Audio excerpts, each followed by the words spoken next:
Bonjour à tous. Cette semaine, je fais escale dans la capitale de la Haute-Garonne, Toulouse.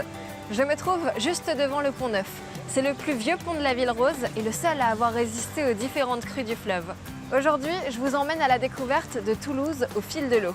Et vous allez voir que l'histoire de la ville est intimement liée à son fleuve, la Garonne, le canal du Midi, la migration des poissons, la vie sur les péniches. C'est le programme de cette nouvelle destination au sud. C'est parti!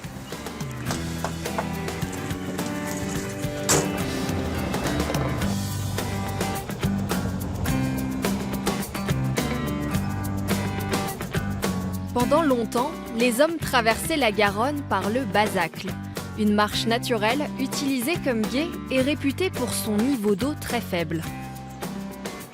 Le Basacle, devenu moulin puis centrale électrique, est sans doute l'édifice le plus connu des Toulousains. Ah, bonjour Michel. Ça va? Ça va et toi? Eh bien, très bien. T'admires notre beau paysage toulousain? Il est incroyable, c'est la plus belle vue de Toulouse, non? Ah, c'est le plus beau. C'est le plus beau point de vue, ici. Donc là, tu as la chaussée.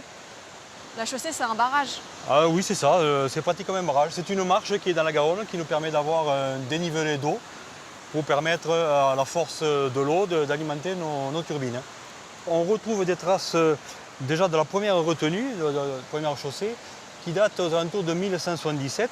La chaussée a mené l'eau à ce bâtiment. Ce bâtiment, c'était les anciens moulins. Et on faisait ici de la farine. On a encore des vestiges de ce moulin? Alors, il reste très peu de choses au niveau des anciens moulins, si ce n'est l'entrée d'eau reste la même, le bâtiment n'a pas bougé, mais après le reste, tout a été modifié pour faire de l'hydroélectricité. Bon alors explique-moi, comment est-ce que vous arrivez à produire de l'électricité grâce à l'eau de la Garonne? L'eau passe par les grilles qui permettent de nettoyer un petit peu tous les corps flottants qui pourraient détériorer nos installations, nos machines. Cette eau arrive sur les turbines, les entraîne en rotation et ensuite est restituée directement à la Garonne. Est-ce qu'on peut voir la partie inférieure, celle qui est dans l'eau? Alors, oui, on va aller la voir. C'est là où ne va pas le public. Et là, qu'est-ce que c'est ces tourbillons? Alors ça, c'est ce qu'on appelle le vortex. C'est une aspiration. L'eau se met en rotation et ça crée ce tourbillon. Oh, voilà. Il est énorme! T'as pas intérêt à tomber dans l'eau, là? Mais là, il vaut mieux pas parce qu'on serait collé directement sur la turbine en bas.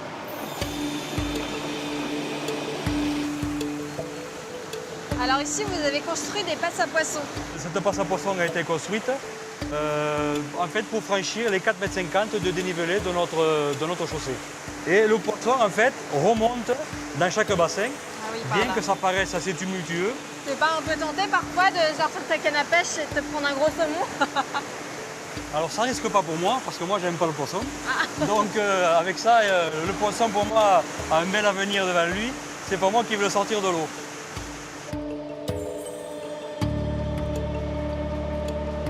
En bas, nous avons l'eau qui a été captée par le barrage. Cette eau fait tourner la turbine.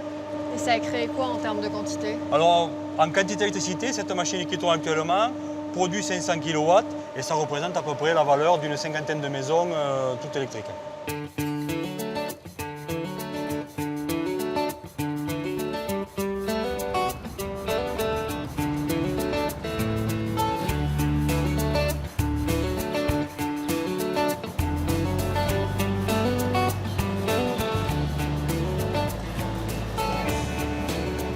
Ce qu'il faut savoir, c'est qu'à Toulouse, plusieurs centaines de personnes ont décidé de vivre sur des péniches.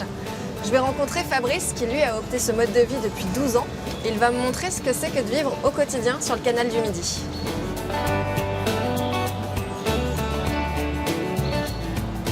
Il doit être par là. Ah, je crois que c'est lui. Patrice? Bonjour Émilie. Ah, c'est lui. Je fais comment pour te retrouver?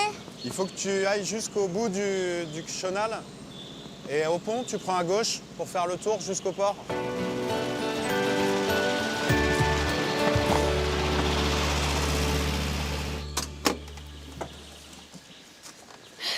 Salut! Salut Émilie. Ça y est, j'ai enfin trouvé. Ouais, t'as fait le tour? Bon. C'est bon. Allez, je te fais visiter. Avec plaisir. On y va. C'est immense. Ça fait combien de mètres de long? Là, 30 mètres de long par 5 mètres de large. Comment t'en es venu à vivre sur une péniche? T'as toujours vécu sur l'eau? Alors non, avant je vivais dans un appartement à Toulouse. Et c'est en venant me promener ici à Ramonville, particulièrement en vélo. Ici? Ici, au mois de mai, voilà, je suis passé ici en vélo et puis j'ai vu des gens sur leur terrasse en fin d'après-midi à boire l'apéro. Et, ça donne envie, voilà, comme ça. À cette époque-là, je cherchais une maison. Et puis du coup, l'idée a germé. Je me suis dit, ah mais c'est intéressant, l'histoire des bateaux. Donc j'ai commencé à me renseigner, à rencontrer des gens. Quel type de personnes qui vivent sur ces bateaux? Il y a de tout. Il y a des gens qui travaillent chez Airbus, il y a des artistes, il y a des soudeurs, des graphistes, des infographistes, tout type de métier. C'est tout mélangé.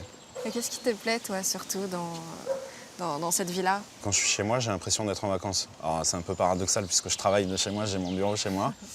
Mais il y a un côté apaisant, tranquille, d'être sur l'eau. Tout le monde n'est pas branché à vivre sur l'eau, il faut que ça plaise, mais c'est quand même assez sympa. Je te fais visiter? Voilà, alors là c'est l'entrée, le poste de pilotage, par lequel on accède. La grande classe! Voilà. Ce qu'on appelle un macaron sur les péniches. J'arrive pas à imaginer comment tu fais pour avoir de la visibilité. Sur le canal, dans les virages, c'est pas évident, il faut faire attention aux bateaux de location. Puisque le bateau navigue au centre, puisque le canal est un peu en V, donc pour avoir la profondeur nécessaire, il faut rester au centre. On peut juste s'écarter un petit peu, mais sinon on touche. Donc on passe tout juste, et des fois on peut se frotter. Si on passe avec 2 gros bateaux de ce type-là, ça peut arriver qu'on se frotte sur les côtés au passage. Bon, alors là, il faut descendre comme ceci, en arrière, parce que c'est des petites marches. Et là, tu peux te tenir ici, avec le petit garde-corps. C'est pas évident les premières fois, mais... Ah, c'est ton bureau ici. Voilà, c'est mon bureau. C'est l'ancien logement du marinier. Donc là, ils avaient leur salon ici et j'ai transformé ça en bureau puisque je travaille de chez moi. Et tout est d'origine, de 1948. C'est de l'acajou avec des plaques de marbre d'origine, donc j'ai conservé toute cette partie-là. L'armoire, ouais. Alors elle avait été démontée, elle a été replacée ici. On l'a réadaptée, mais sinon tout est d'origine ici.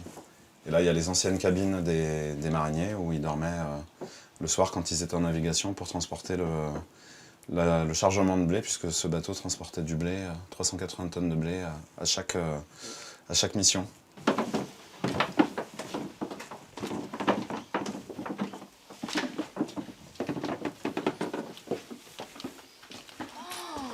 Mais c'est immense voilà, ici, en fait. Bon, c'est gabarit péniche, hein, parce que le bateau fait quand même 30 mètres, donc la cale faisait encore 22-25 mètres. On se rend pas compte de l'extérieur? Non. Là, on est enfoncé de plus d'1 mètre dans l'eau. Mais voilà, c'est vrai que ça fait une belle surface habitable. Jamais j'aurais imaginé que c'était aussi grand. En arrivant, tu vois, quand j'ai vu ton bureau, je me suis dit, bon, bah, c'est ce à quoi je m'attendais. C'est très joli, mais je me suis dit, bon, ça doit être peut-être un petit peu sombre ou pas non plus très grand. Et là, quand je vois à quel point c'est lumineux... Voilà, donc là j'ai aménagé d'abord une salle de bain, puisqu'au départ on n'avait pas de salle de bain. Hein, donc on a vécu 2 ans dans les travaux sans salle de bain, un peu à se laver à la casserole d'eau chaude à l'époque. Hein. Et puis après on a aménagé les sacrifices sont payés. Ouais, voilà, c'est ça. Voilà, donc ça c'est des photos que m'a donné le marinier quand j'ai acheté le bateau. Alors là, ça c'est la cale, c'est le salon dans lequel on est. Oh, c'est extraordinaire le changement. Il y a encore une pièce que l'on peut voir qui était à l'époque où tu n'avais pas encore commencé les travaux. Voilà, bah alors, là c'est la dernière pièce, c'est effectivement le logement je me rends compte de la différence. Le logement du matelot. Donc quand les propriétaires dormaient à l'arrière, en fait les matelots dormaient à l'avant, ils avaient leur petite chambre à eux. Voilà ce que ça pouvait donner, toute la ferraille en fait à brut. Donc c'est à ça que ressemblait la pièce qu'on vient de traverser. Voilà, c'est ça. Et on se rend compte du travail colossal que ça a été finalement. C'est assez important. Pour transformer ça en ça. Voilà. J'ai passé à peu près 6 ou 7 ans, tous mes week-ends, mes vacances à aménager le bateau.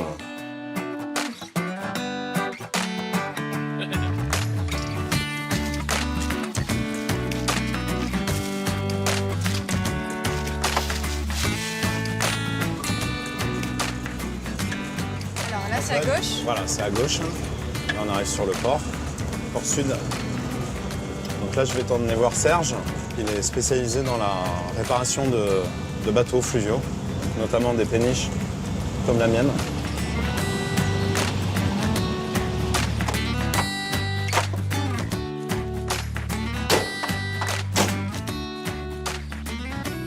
Je vais te présenter Serge, c'est son bateau, voilà. Patrice m'a parlé de votre travail, ça m'intriguait. Je me suis demandé si vous pouviez me montrer. Il n'y a pas de problème. C'est On vrai? va embarquer, on va faire une petite promenade. Vous pourrez voir comment on bricole sur les bateaux. On dit radouber. Radouber Le terme, un c'est bateau. radouber. Ça veut Ok. dire réparer un bateau. C'est un terme spécifique au bateau. Donc on va naviguer un petit peu et je vais peut-être voir comment on radoube un bateau. Voilà, c'est ça. Ok, super. Merci Patrice. De rien. C'est gentil. Merci. À bientôt. À bientôt. Bonne navigation. Merci. Oula. Salut Serge. Je suis peut-être pas tombée. Allez hop, On y va? on y va.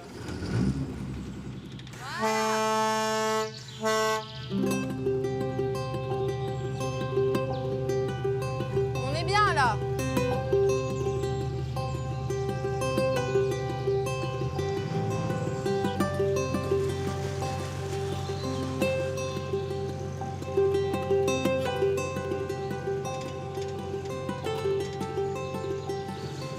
Mais t'as le pied marin. Ah, tu trouves? Non. Mais regarde, tu vois, tu vas, tu viens comme si c'était normal. Ouais, j'aime Il y bien. en a qui sont accrochés à la barrière et qui savent pas trop comment s'y Ah prendre. oui Toute cette partie-là, ce sont que des clients, c'est des bateaux que j'entretiens. Là, c'est là où tu habites? Voilà, c'est C'est ton celui-là. bateau? C'est notre bateau, Avec ta femme et tes chiens. avec ma femme et mes chiens. Voilà. Bonjour. Oh, ils sont beaux.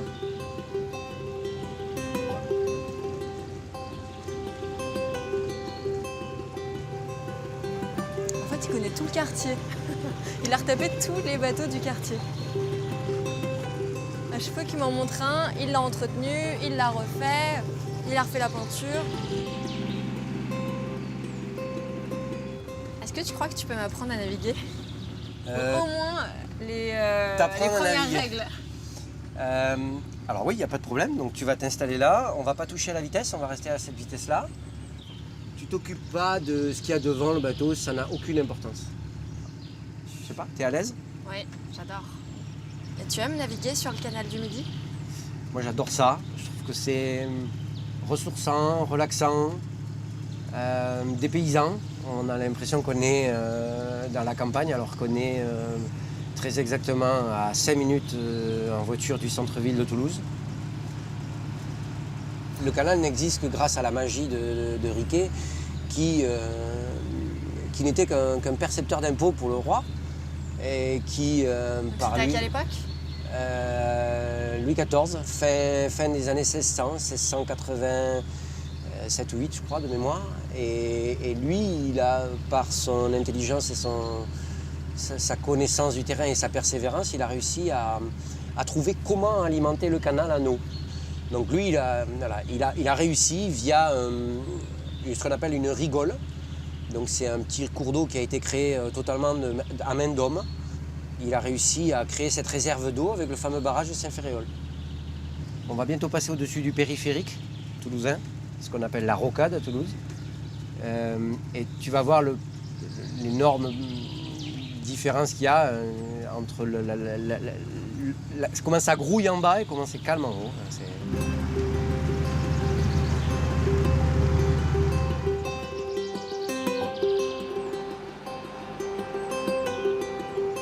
Qu'est-ce que c'est agréable. Ça y est, on arrive. Qu'est-ce que je peux faire? Tu descends tout en douceur, tout en douceur. Voilà. Ok. Vas-y, tu passes ça dans l'anneau, voilà, et tu me le redonnes. Merci.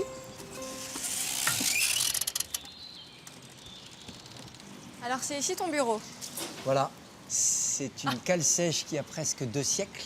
Ici, on a fabriqué des bateaux en bois, on les a radoubés, des péniches.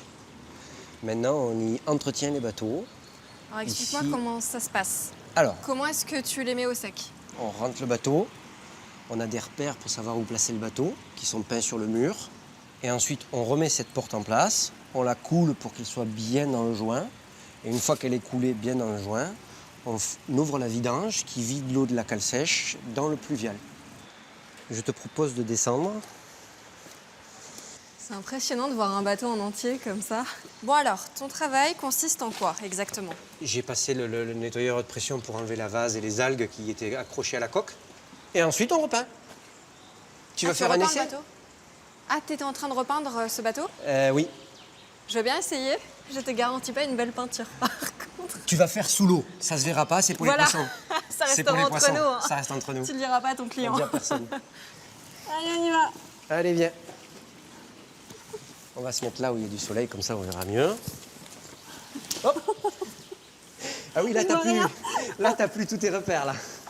Tu vas pouvoir appliquer la peinture sur le bateau, comme ceci. À toi. Tu commences par 2 sauts. Je fais un tout petit bout. Ok. Oui, vas-y.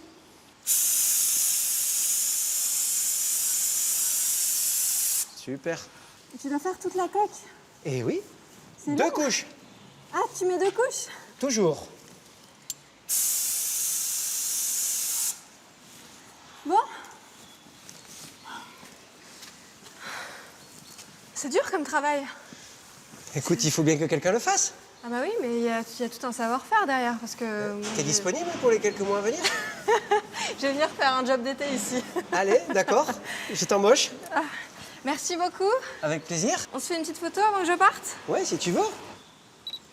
Et voilà, on voit bien le bateau. On voit bien ta peinture. Elle est magnifique.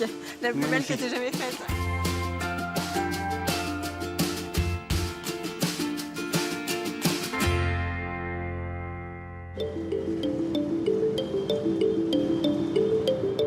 Si le canal du Midi existe à Toulouse, c'est grâce à la folie d'un homme, Pierre-Paul Riquet. Il consacra sa fortune et les 15 dernières années de sa vie à réaliser des ouvrages pharaoniques, à commencer par le barrage de Saint-Féréol.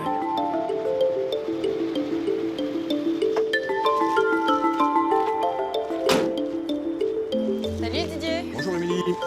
comment ça va? Ça va, merci. Toi aussi? Oui, très bien. On dirait un décor de cinéma.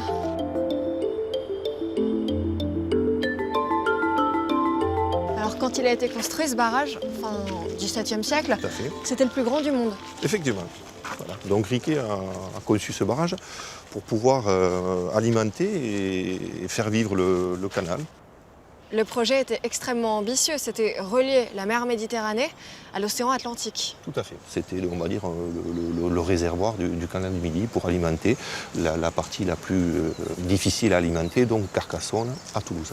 Je vois qu'il a une forme assez particulière, j'ai pas le terme exact, mais Il aurait dû être il est à dans cette l'envers de forme sa compression, on va dire. et on voit jamais des barrages comme Non, comme ça. c'est vrai que c'est assez atypique. Ils se sont trompés? Non, Qu'est-ce que- je pense pas. Je pense plutôt que c'était sciemment défini et avec leur analyse à eux. Voilà. Mais a priori, ils ne se sont pas trompés puisqu'ils ne bougent pas. Pierre-Paul Riquet l'a conçu jusqu'ici, Non, Pierre-Paul Immédiatement Riquet l'a conçu jusqu'au premier redent. là où on voit la démarcation. Voilà, tout à fait. Voilà, donc il avait une capacité de 3,5 millions et Vauban a permis à doubler son volume à plus de 6 millions. Voilà. Et là, aujourd'hui, ce lac fait quelle profondeur? Là, il fait 31,50. Voilà. 31... Mètres 50, pardon. D'accord.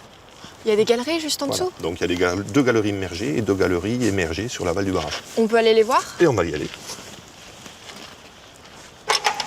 Voilà, les clés du paradis Elle date de quand, ces clés? de la réalisation du barrage. Donc de 350 ans. Ouais, peut-être un peu moins, puisque c'est Vauban qui est intervenu après derrière. Mais... Tu m'étonnes qu'on les ait pas perdus. Ah, mais on les garde précieusement.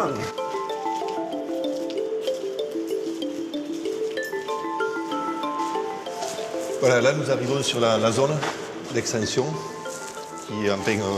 Ça a été la partie où Riquet avait fait le mur et Vauban, le fait qu'il relève, a étendu et a rallongé la galerie. D'accord, donc ça s'arrêtait ici avant. Donc il y a la liaison des deux ouvrages. Là on est à peu près 25 mètres de profondeur. On est sous l'eau? Oui, là on est sous l'eau, on va dire. Mais enfin, on est au niveau du dessous de l'eau, mais on est côté digue, on reste quand même à l'abri de l'eau. Par contre, On voit que ça coule hein, quand ouais, même. il y a toujours des filtrations, elles sont recensées, canalisées et mesurées. Oui, tout ici, on voit même de l'eau qui coule là. Et qu'est-ce qu'il y a derrière? Mais là, il y a un bâti qui nous sépare de l'eau, et il y a 4 mètres d'épaisseur de l'ouvrage, et donc après derrière, On se retrouve dans le barrage par lui. Ah, c'est solide. Mais oui, vaut mieux. On repart? On y va. Donc ça, la finalité, c'est l'eau qui va alimenter le canal, qui va aller direction Toulouse et Carcassonne. Ah, donc je peux suivre le courant pour retourner vers Toulouse. Tout à fait. Merci beaucoup Didier. Au revoir et bonne route. Merci pour la visite. Avec plaisir. À bientôt. Au revoir.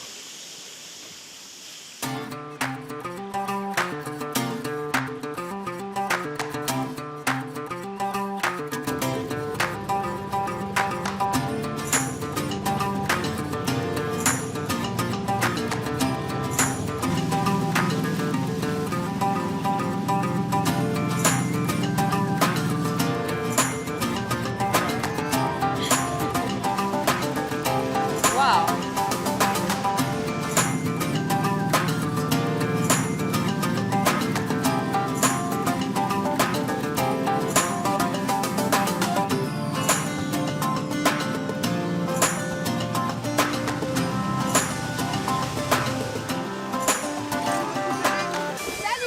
Salut! C'est génial ce que vous faites, je peux essayer? Bien sûr! Viens, on te récupère là-bas!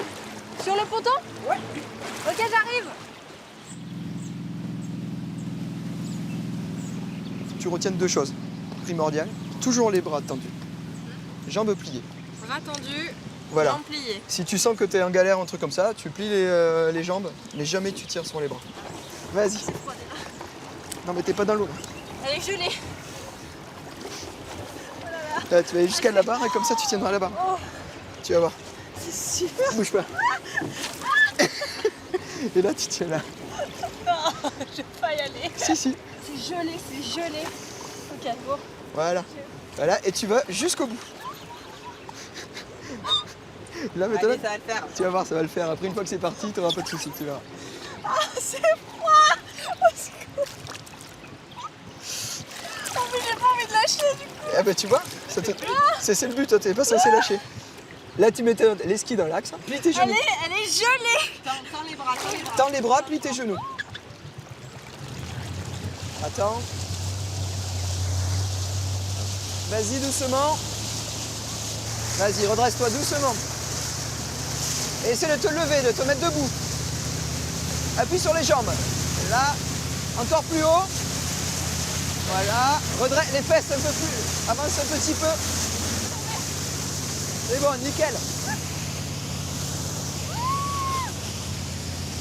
D'accord. On va bientôt tourner. Si, si. Tu risques rien, tu fais pareil. Tu vas voir. Allez, on tourne, mais t'inquiète pas. Resserre un peu les jambes. Voilà. Tu tiens. Bras toujours tendus, super. C'est bon, c'est bon, c'est bon. Mais oui.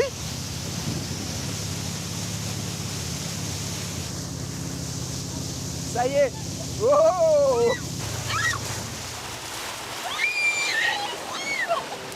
On arrive.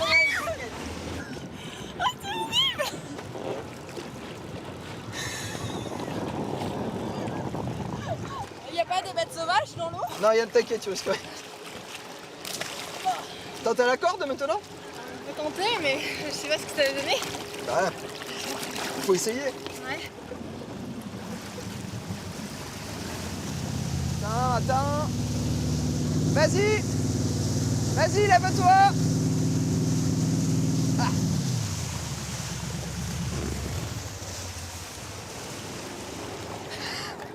Il y a du courant, hein?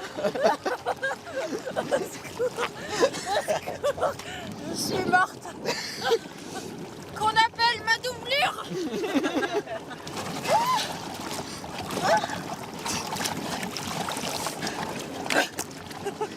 Bouge pas, je t'enlève ce...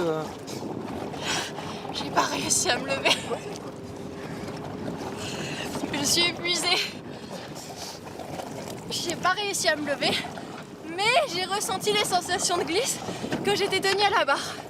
Donc ça va, l'honneur est sauf. C'est bon, l'honneur est sauf. Mais on va dire que j'étais fatiguée, c'est pour ça que j'ai pas réussi à me lever. C'est même sûr, ça s'est vu. Mais c'est vrai. Bon, bravo. Attention. Bien joué.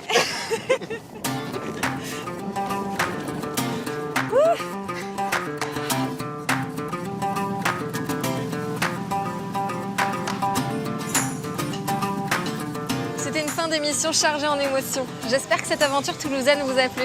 Je vous retrouve la semaine prochaine pour de nouvelles aventures au sud. Salut!